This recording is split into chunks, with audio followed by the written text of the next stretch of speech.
So as an introduction today, I have that several research link metabolic disorder during early lactation to energy intake during the dry period.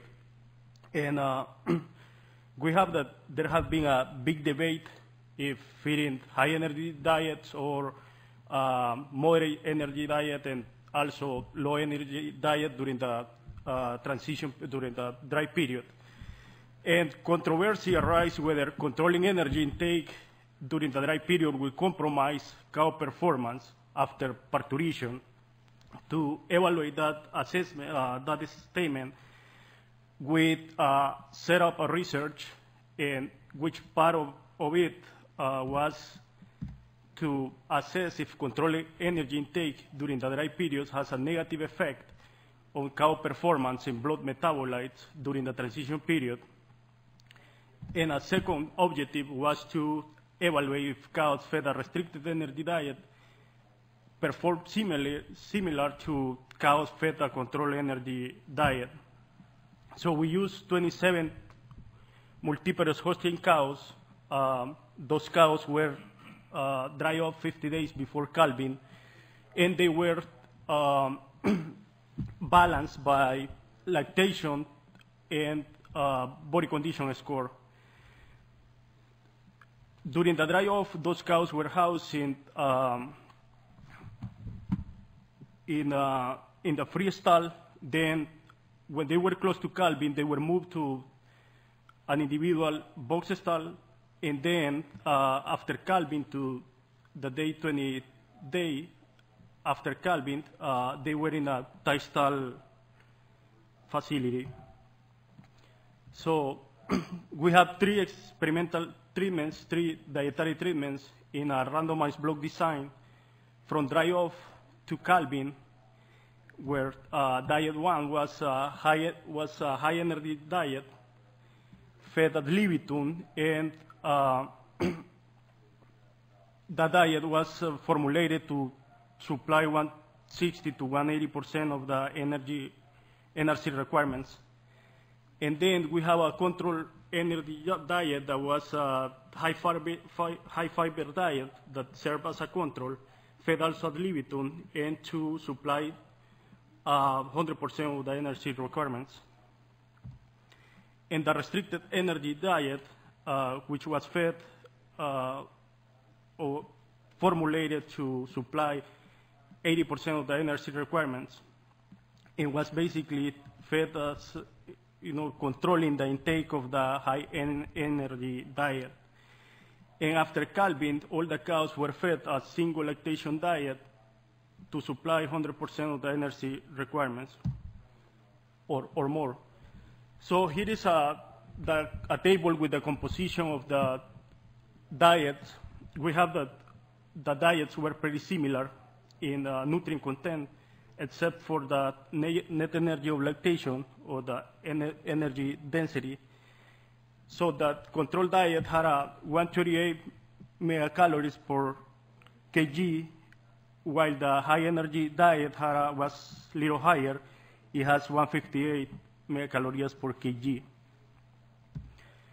So the way that we calculate the restriction, or that we calculate the restricted energy, so we took the requirements from the NRC for a dry cow, which was just the net energy of lactation plus the net energy of maintenance plus the net energy of lactation for pregnancy, and then we adjusted to the 80%, and the diet was adjusted weekly by body weight and dry matter. The data that we collect was daily. We measure feed intake by measuring feed offer and feed refusal, and also meal yield. I want to mention that the cows were fed TMR. All diets were fed in a TMR, and cows were fed individually throughout all the experiment.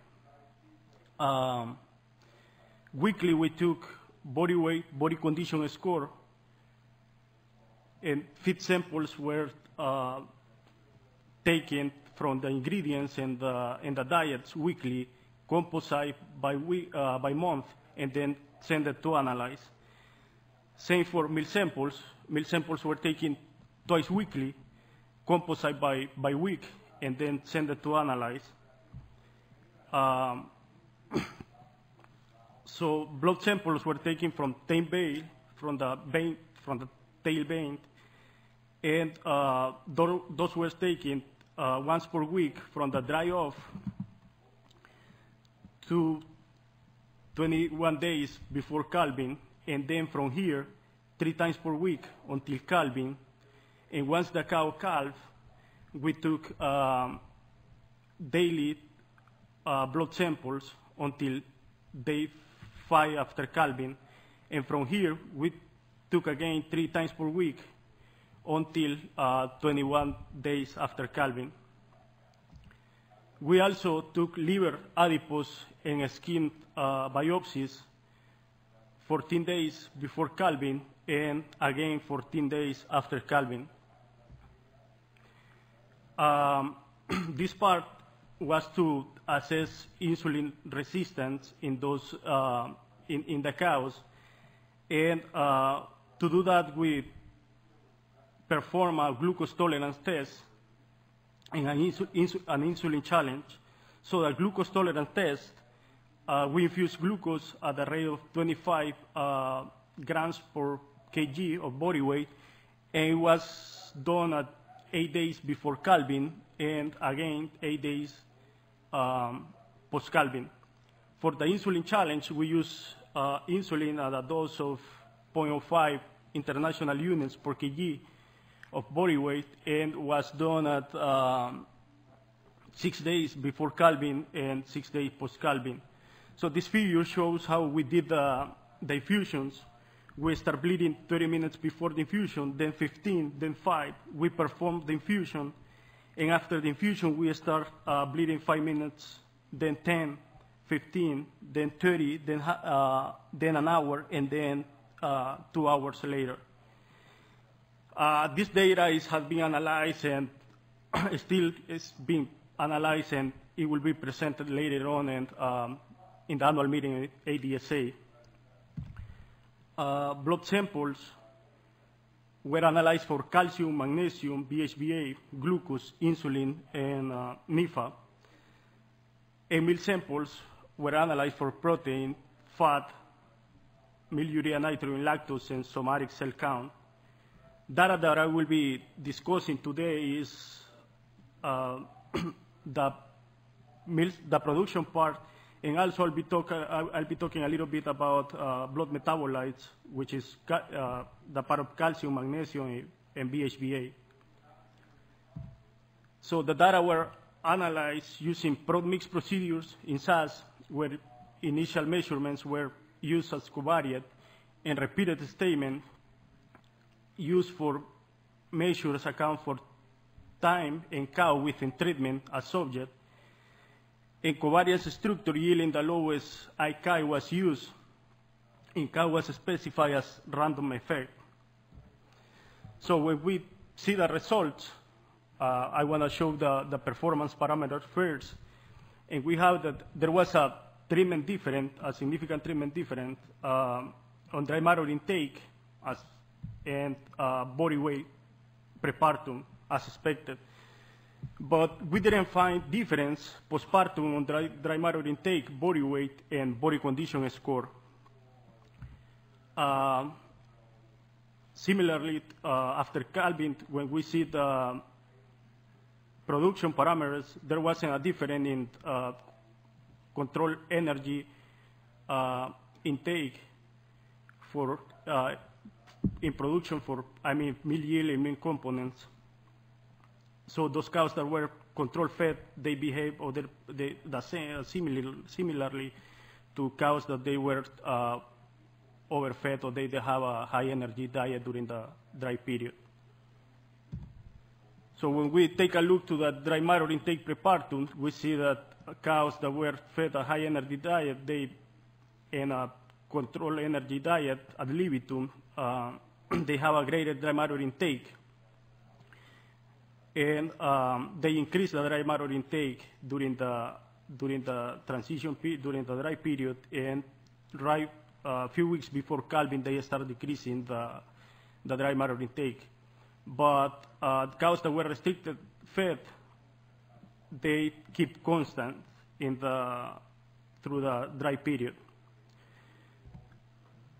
So body weight, there was no difference on treatments, but there was an effect on treatment per week. So those cows that were fed control energy diet or high energy diet, they have a similar body weight prepartum, and those cows that were restricted fed, they didn't gain too much weight, and a few weeks before calving, they drop a little bit the body weight. So when we take a look to the serum calcium concentration, there wasn't a treatment effect, but there was an effect of time. So as expected, calcium starts dropping a few days before calving, reaching the lowest point at calving period, or 1 day after calving, and start increasing, reaching normal levels to one week after calving. Similar way that the magnesium did not have an effect on treatment, or treatment did not have an effect on serum magnesium concentration, but there was an effect on time. So magnesium concentration start increasing before parturition and start decreasing right after parturition. Then plasma BHBA was start increasing few days before parturition and reaches higher levels during the first week after calving. This one is agreed with, this part agrees with the dry matter intake, which before calving cows start decreasing dry matter intake, and they keep a low dry matter intake also during the first week after calving. So as a summary, I have that although control energy intake during the dry period affect dry matter and body weight prepartum, treatments did not affect dry matter intake, body weight, and production parameters after parturition. Also, blood metabolites were greatly affected by days relative to calving, but not by treatment. With that, I finished the presentation. I wanted to thank you and take any questions that you may have.